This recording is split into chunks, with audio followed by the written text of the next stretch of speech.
Kita, hindi mo kita eh. Ikaw ba, shoutout? Ito yung pinaka, professional na tubiro. My goodness, hindi basta-basta. Ito ang tunay na professional, kahit saan. All around.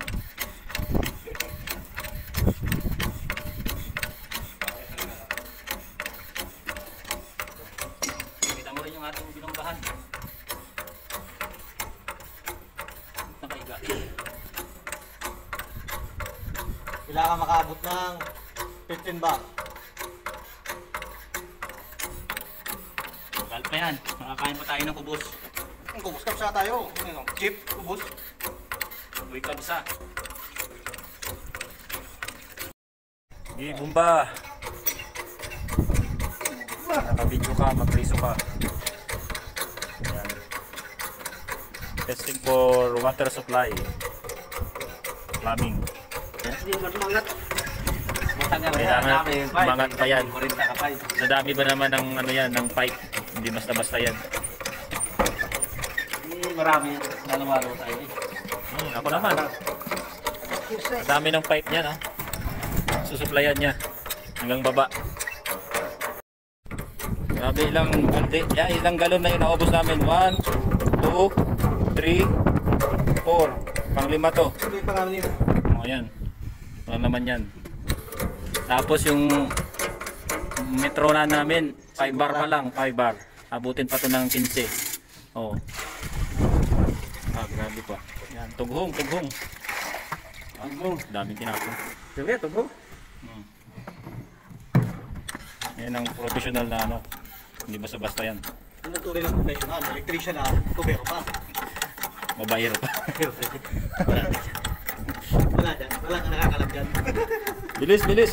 Para sura, Bibi.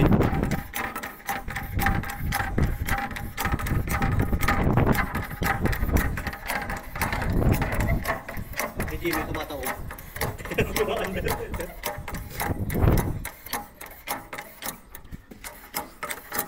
Pangina eh.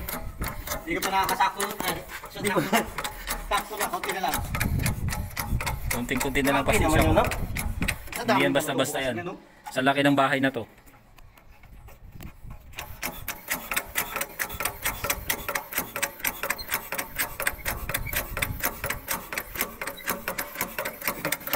Ayan o. With feelings. With Frank style. Frog style ba yan? Dapat magabot ng pipe. Bilis na. Magnet pang dito natin. Buksan na lang natin yan. Steady dun sa ginseng. Sa wakas, natapos na rin ang pagbubomba. For how many hours? 1 hour. We use. Yan, so nilagay namin siya sa 16 bar Ilang pesay? para matest kung may leakage talaga yung water supply or yung mga piping. So dapat hindi siya bababa ng 15. Oh, 15. Hindi kasi siya may-ari kasi gusto niya. Dapat na talaga yung mga 12 bar lang. So obserbahan natin yan. Sana hindi siya bumaba para hindi na tayo paulit-ulit. Kung kahapon, electrical troubleshooting kami. Ayun, Tubir naman. taming testing. Inshallah, alhamdulillah.